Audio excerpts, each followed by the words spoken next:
One. For starter, please speak on the touchdown catches today from Michael Pratt and how you got him. Well, the first one, we kind of knew the structure of the defense, and they was gonna play the kind of quarter defense that we kind of expected. So we knew we was gonna work from top down, and Michael knew. Pratt told me if it's open, he gonna hit me. And I just stay focused and make the play. As a team, you basically just let the game come to you, didn't force anything.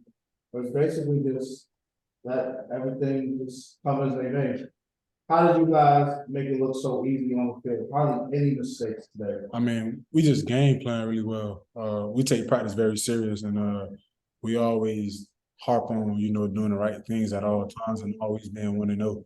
So that was kind of like the mindset, and I feel like that translated from the time that we got down here for this trip, really all week. But we were just more so motivated, and we knew the strength and the weaknesses of this week, and we knew what we had to do. So we just capitalized on every opportunity. What could you tell me about Michael Pratt as a leader and as a person and as a friend? Michael Pratt, that's an unbelievable guy. I keep telling people this when I first got up here. He was one of the first ones I sat down and had a talk with, and we had dinner. I mean, he just a great leader.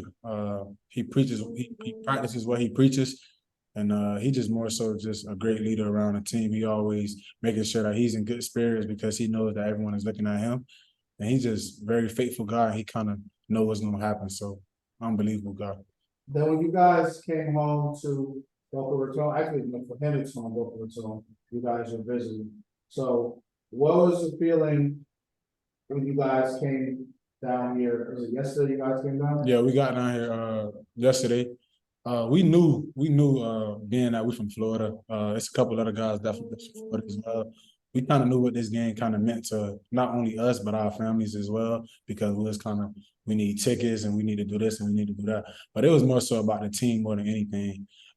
With our backs against the walls, kind of not having the guys that normally play with the receivers and stuff like that. We kind of knew what we had to do. So it's just we took advantage of every opportunity, like I said, and we just knew that we was going to be able to make this happen. And then you're from Broward or Dade? I'm from Dade County. So let's talk about the Dade mentality Yeah. and how you brought it to Tulane from Dade.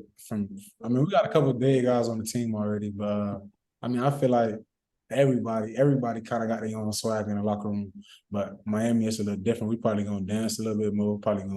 New Orleans, they're gonna joke a little bit more. We're gonna dance and we're gonna laugh and do things like that. But the team overall, we mix very well. Florida, all over the world. That's awesome. Who else is from Miami-Dade along with you? We got Jalen Rogers, Keith Brown, Jesus Machado, Carson Haggard. I think that's it. So we got 4 guys from Miami-Dade, one from Palm Beach, right? One from Palm Beach. Anybody from Broward? No. I know Shedro Lewis is from Immokalee, Florida. Oh, okay. Yeah. All right. We're gonna have somebody else ask you some questions. All right, Gary, go ahead. Chris, your first touchdown catch, your second opportunity at it was a little harder than your first one. What kind of concentration did you have to show, and how did you make sure you got your feet in bounds for that? I was just focusing, trying to go against my momentum because I knew he was trying to cut across my face. Mm-hmm. And Stephen kind of threw like a line draw ball, so I kind of knew where I was supposed to be and the angle. And like I said, we practice a lot of angles and depths and drops and making sure you're getting the right depths with your routes and stuff like that. So we just was on point for that play. And the focus was just keeping my eyes on the ball at all times and knowing where I'm at. That was the main thing. How nice that you hadn't caught a touchdown pass this year and you got 2 in this game. How special is that to do it back in your home state? It felt very good. Just seeing my family up there, cheering for me, happy for me, the team happy for me, because I didn't play last week, so I kind of missed the opportunity last week. So it just felt good, making sure seeing that my family and my mom and my whole family just smiling for me and players around me just motivating me and telling me I'm doing a great job. So it felt very good. And you don't have to talk about it if you don't want to, but you attended a funeral last week. Can you elaborate on what that was and how much more did that mean? The day before Rice game, I had lost my grandma. So I had a service to go to last week, Saturday. Okay. Just one last question. you guys, it's winter in next week now. You're playing UTSA, and if you win, you're probably hosting the conference championship game. If you lose, you're out. How much are you looking forward to to a game of that magnitude? We want to know that's the mindset. No matter what opponent is in front of us, we just ready to go 1-0, and we're gonna prep the right way throughout this week.